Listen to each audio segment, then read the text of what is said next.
La verdad es que construimos este altar porque tenemos miedo de que en el futuro sus descendientes les digan a los nuestros: ¿qué derecho tienen ustedes de adorar al Señor Dios de Israel? El Señor ha puesto el río Jordán como una barrera entre nuestra gente y ustedes, gente de Rubén y gente de Gad. Ustedes no tienen derecho de afirmar que pertenecen al Señor. Así los descendientes de ustedes podrían impedirles a los nuestros que adoren al Señor. Por eso decidimos construir el altar, no para presentar ofrendas quemadas o sacrificios, sino como un monumento conmemorativo. Fíjense, ¿para qué era este altar? Era un monumento conmemorativo. Les recordará a nuestros descendientes y a los de ustedes que nosotros también tenemos el derecho de adorar al Señor en su santuario con nuestros sacrificios, nuestras ofrendas quemadas y ofrendas de paz. Entonces sus descendientes no podrán decirle a los nuestros: ustedes no tienen derecho de afirmar que pertenecen al Señor. Si ellos dicen eso, nuestros descendientes podrán responder: miren esta réplica del altar del Señor que construyeron nuestros antepasados. No es para sacrificios ni para ofrendas quemadas, es para recordarnos la relación que ambos tenemos. ¿Con quién? Con el Señor. Entonces, ellos están aquí haciendo un altar conmemorativo. Dice, ¿qué es conmemorativo? Recordar lo que en el pasado Dios había hecho con sus ancestros. Entonces, no sé si les suena algo familiar o conocido el hecho de levantar un altar conmemorativo para lo que Dios ha hecho en el pasado con nuestros ancestros y recordar esa obra. Bueno, ¿qué pensarían ustedes si yo les digo que el tema de Halloween es una conmemoración que ha nacido de forma cristiana? Muchos de nosotros nos volaría la cabeza y diríamos: no, pero a ver, eso es pagano, eso es impuro, ¿a poco lo de brujas y vestirse de demonios y tal?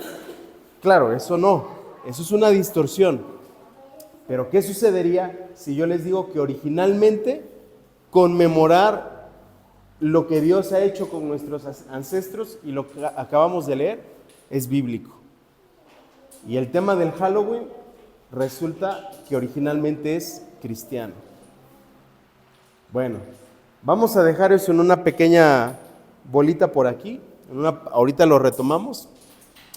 Y quiero ahora irme a esta otra parte para aclarar el contexto completo antes de que quieran crucificarme.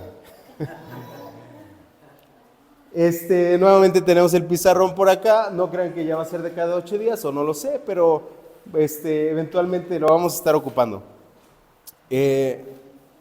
Me gusta mucho representar de manera visual y que quede muy, muy explicado, ¿no? para todos.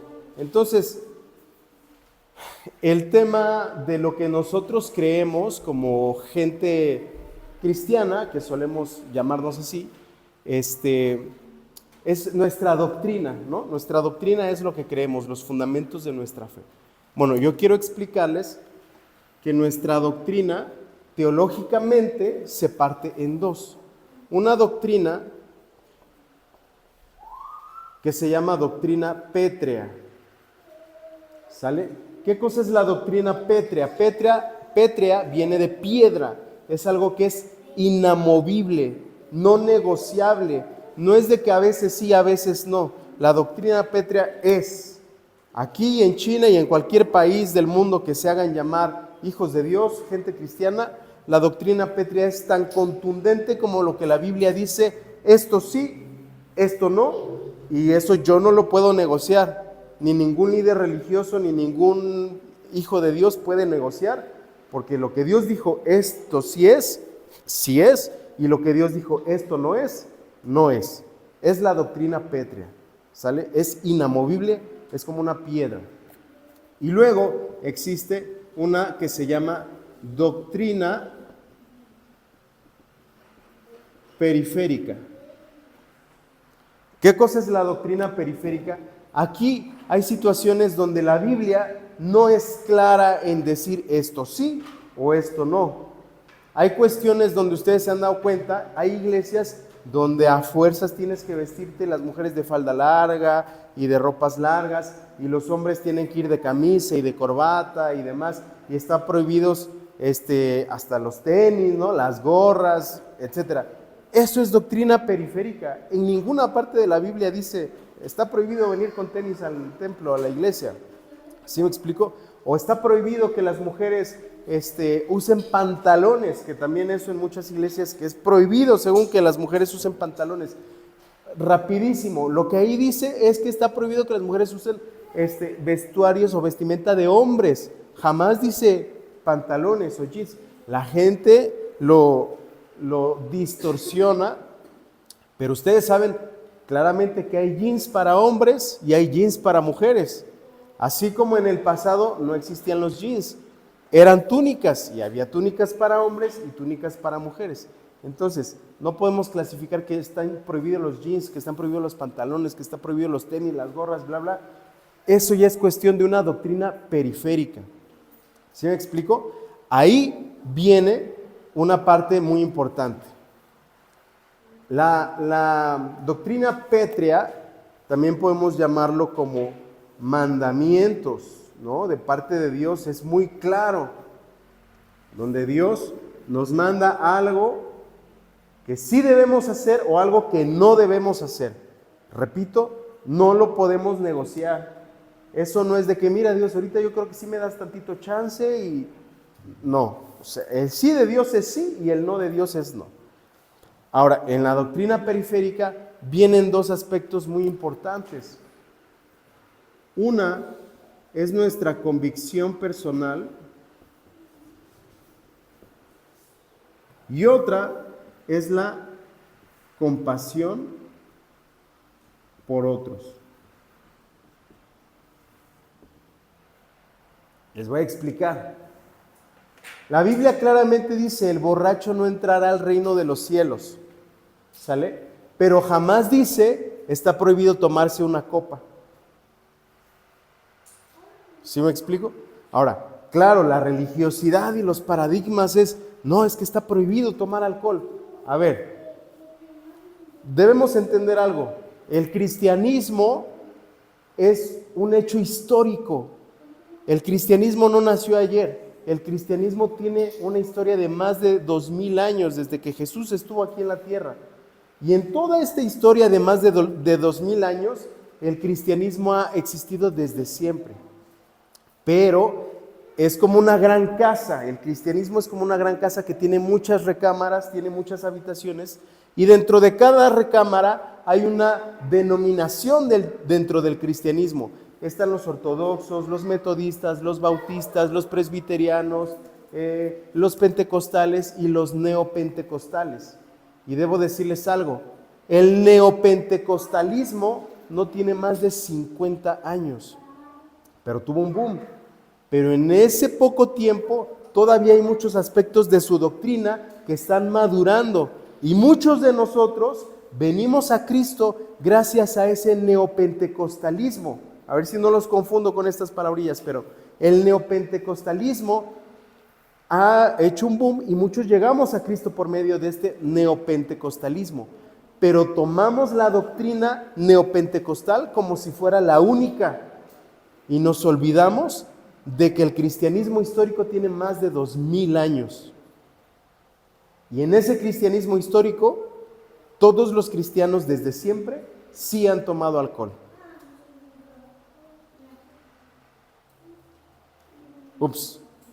Acabo creo que de presionar un botón importante. Los únicos que han satanizado el alcohol es el neopentecostalismo. Ahora, yo no estoy diciendo vamos a emborracharnos y ahorita traje unas frías ahí. No estoy hablando de eso.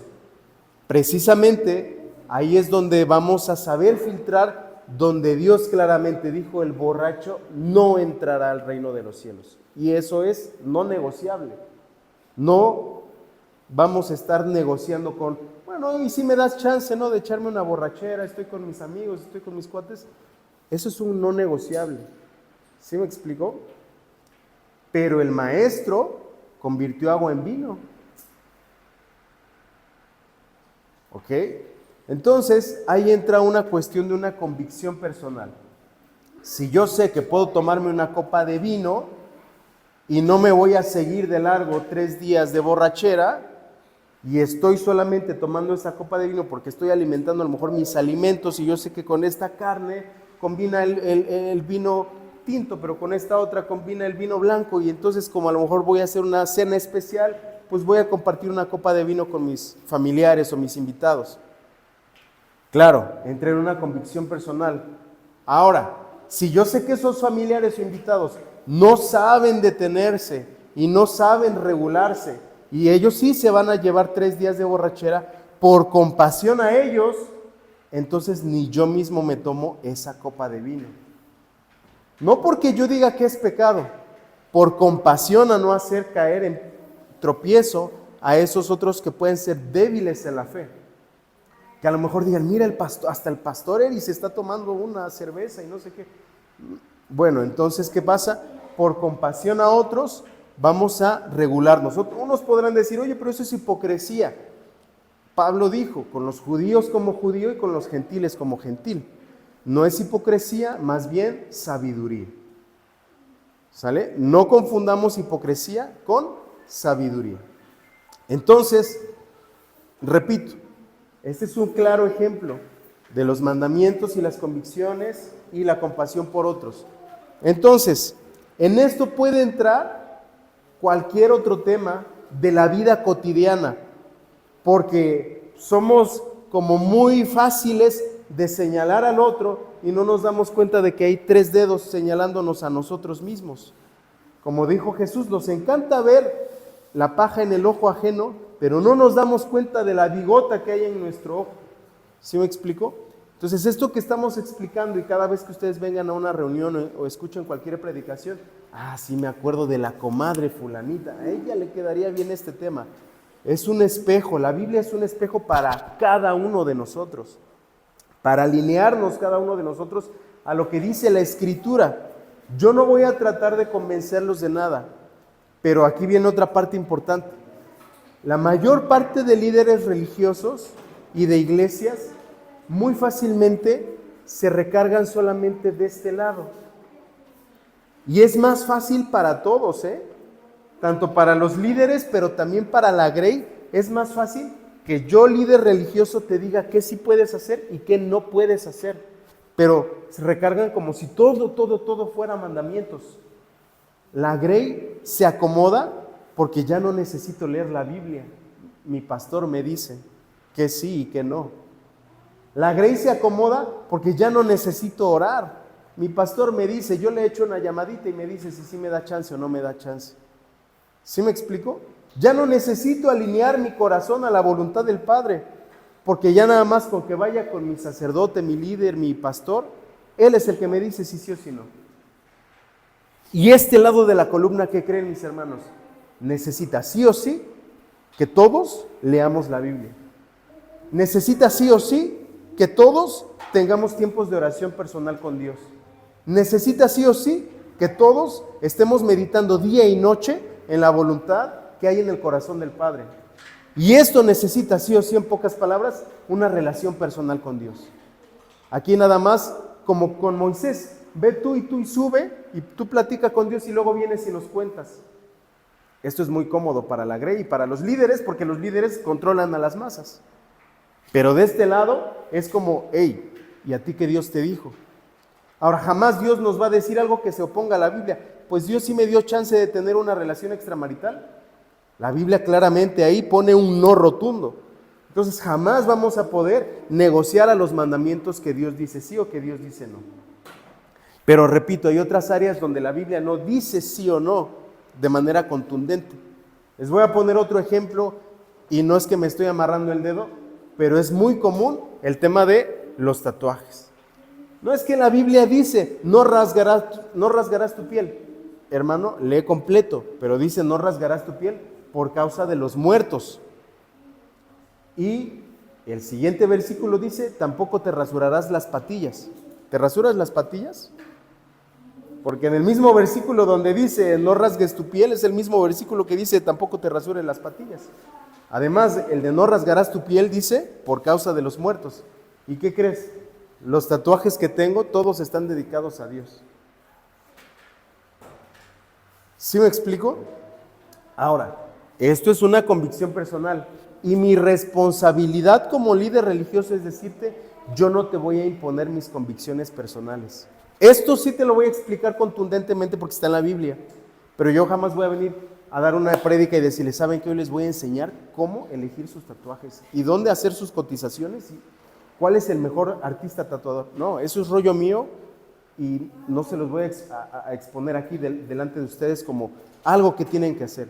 Ese es el problema de muchos otros líderes religiosos, que sus convicciones personales vienen y las plantean como si fueran doctrina pétrea, cuando no lo es. Esto es una convicción personal, es asunto mío con Dios. ¿Sí me explico? Ahora, ciertamente a veces uso manga larga por esta parte. ¿Sí me explico? Pero no porque esté prohibido.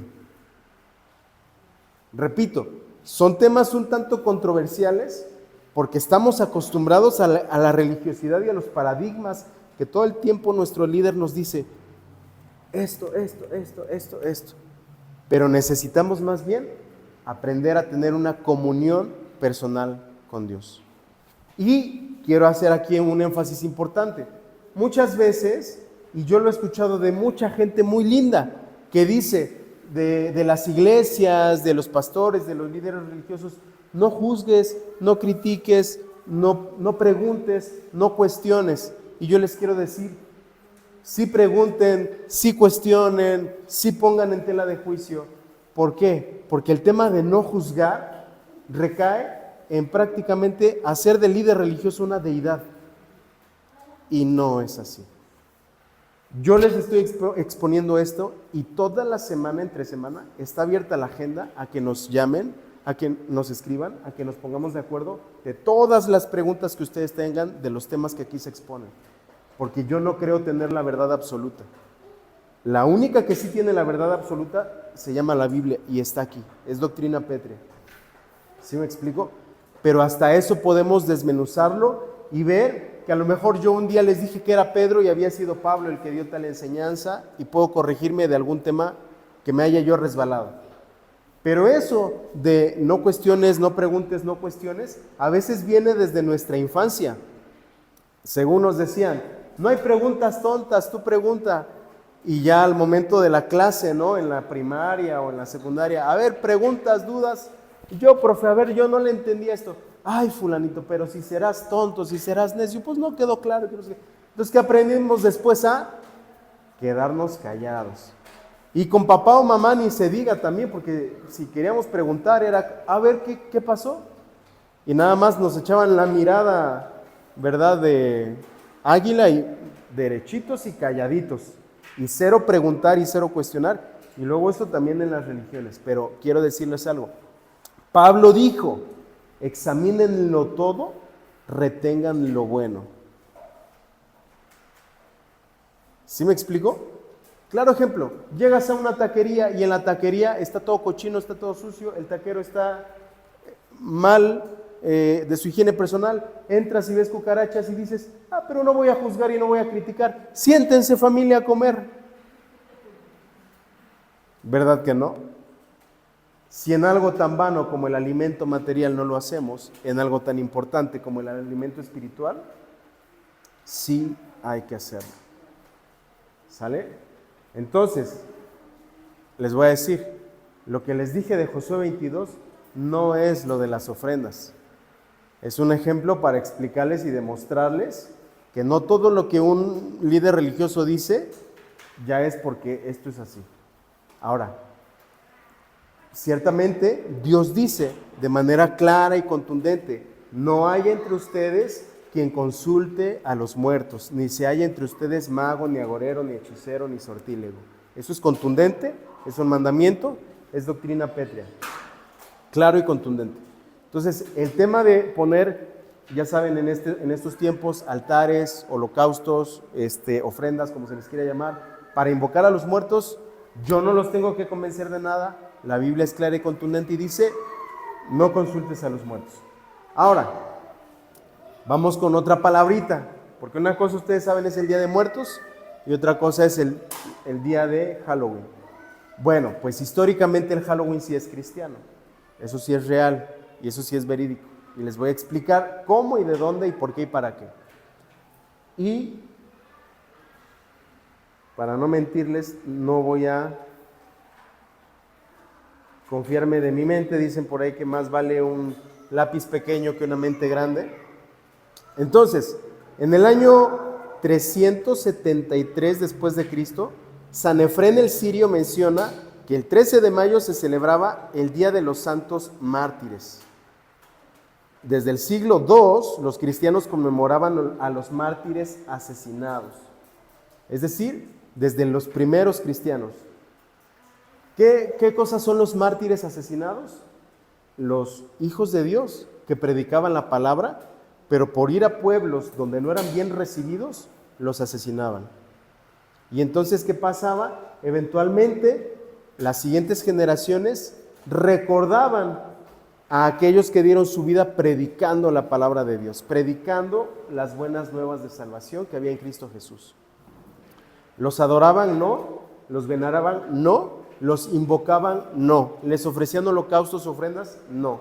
Solo recordaban lo que ellos habían hecho generacionalmente para preservar la palabra de Dios a través de las generaciones. ¿Sí me explico? Es una forma simplemente de recordar. Y yo les quiero decir algo. Voy a hablar un ejemplo familiar, personal. Yo soy tercera generación de cristianos, digámoslo así. La primera persona en convertirse en mi línea generacional a la fe en Dios fue mi abuela materna.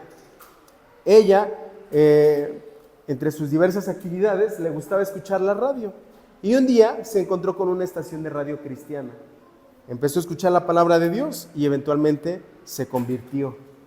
Ella le predicó a su esposo, a mi abuelo, luego a sus hijos y eventualmente a sus nietos. Me acuerdo que cuando íbamos a la iglesia, yo tenía como 11 o 12 años, yo era el más apático en la alabanza. Y yo estaba así, ¿no? Mi abuela me agarraba las manitas y me hacía así, para aplaudir en la alabanza. Eventualmente, un par de años después, fui líder de alabanza durante más de una década. Entonces, cuando mi abuela ya no esté en este plano terrenal, mis hijos van a saber que mi abuela fue quien introdujo el evangelio a la línea familiar. Y mis nietos. Y ellos van a saber que gracias a la fe de esa mujer, una línea generacional ha preservado la fe en Cristo. Ni la vamos a venerar, ni a adorar, ni a levantar ofrendas, simplemente es decirle, ¿saben qué? Su abuela José, de mi lado de la familia, fue quien nos acercó a la palabra de Dios. Y del lado de tu mamá, tal y tal y tal. Esto es lo que hacían los primeros cristianos, recordar lo que los mártires hicieron por causa de extender el evangelio. Y entonces, la palabra Halloween es un apócope o una contracción de All Hallows Eve, que es la víspera de todos los santos. ¿Por qué? Porque eventualmente la iglesia consideraba santos a estas personas que habían muerto como mártires. Hoy en día, con la Escritura sabemos que todos ustedes, todos nosotros somos santos. No por nuestras obras ni por nuestro mérito, sino por la sangre que el Cordero derramó en la cruz para limpiarnos de nuestros pecados. Ahora nosotros somos santificados gracias a su perfecto sacrificio.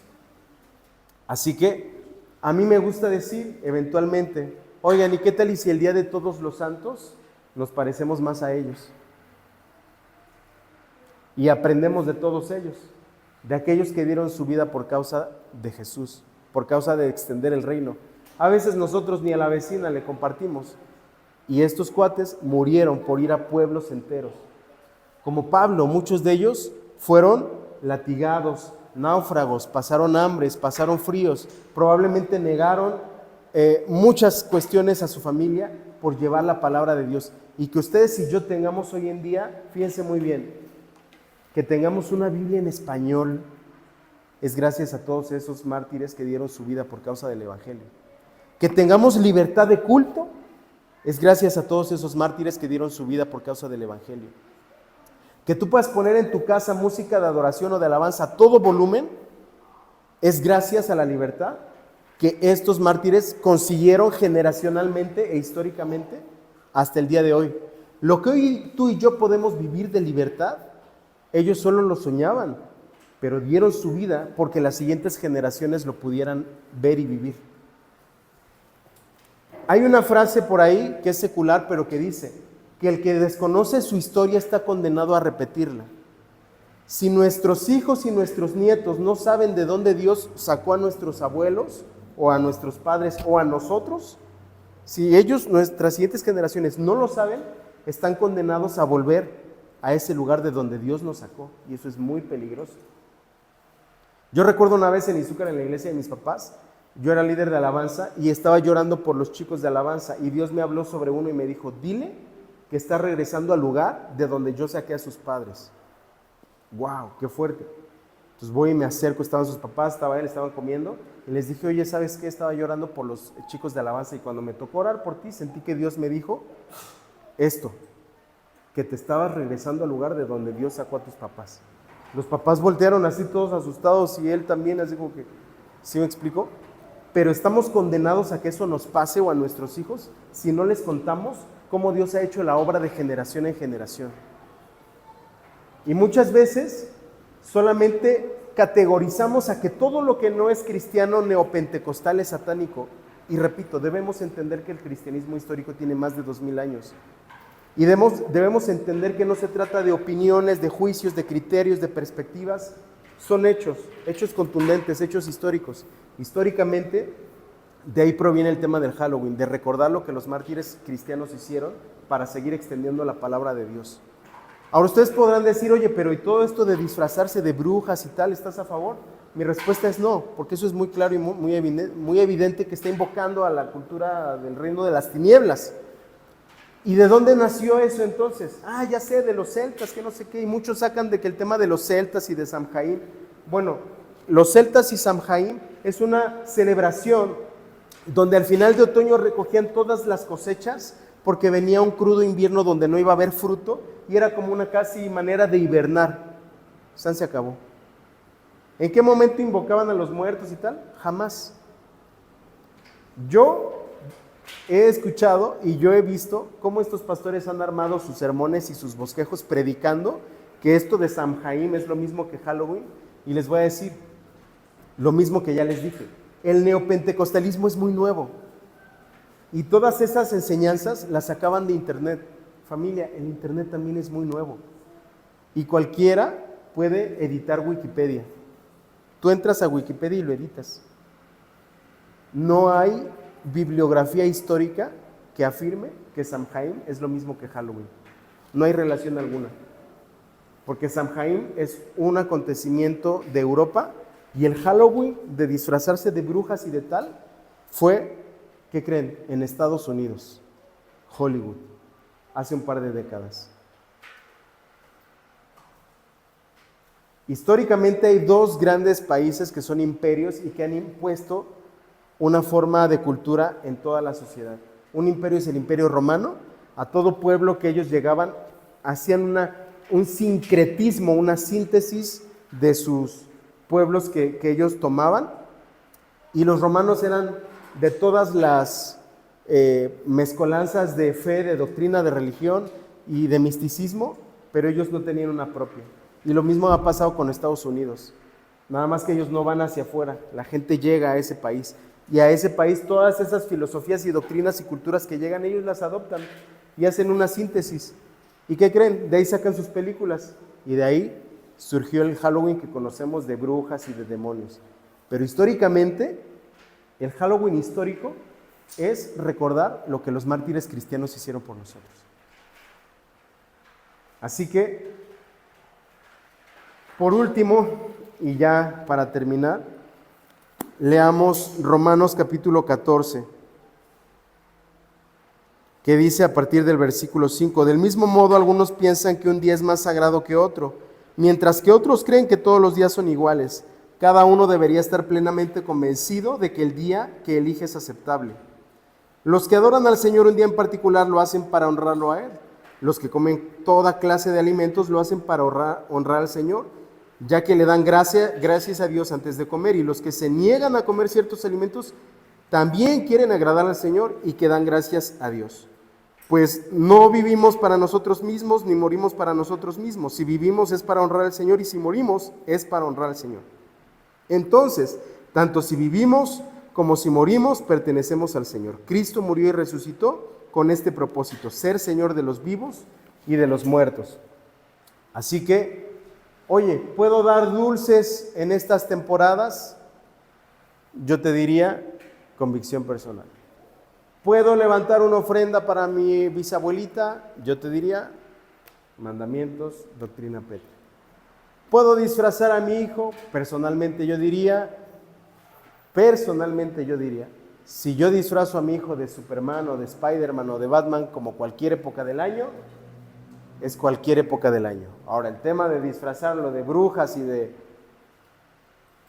monstruos y vampiros, pues creo que es muy evidente de qué reino pertenece, ¿sí me explico?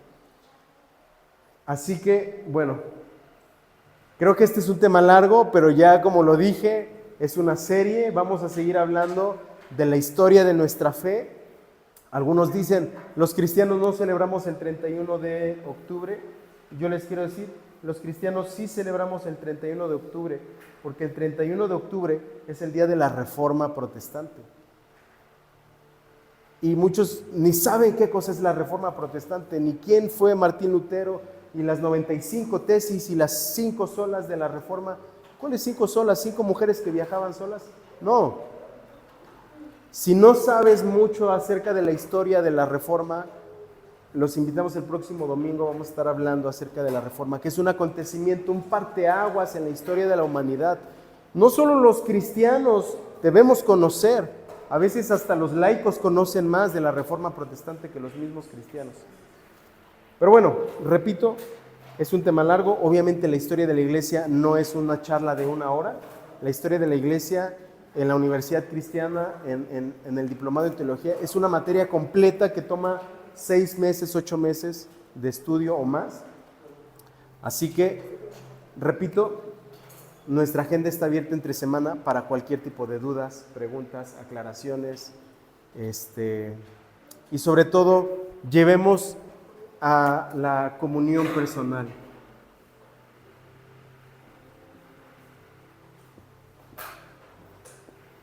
Esto ciertamente es imposición, y tampoco podemos decir que todo lo que es impuesto es malo, porque hay cosas que Dios nos impuso y Dios dice esto es bueno y esto es malo y es impuesto y no lo podemos negociar. Claro, pero hay cosas que es una comunión personal con Dios. Así que, familia, estamos terminando el día de hoy.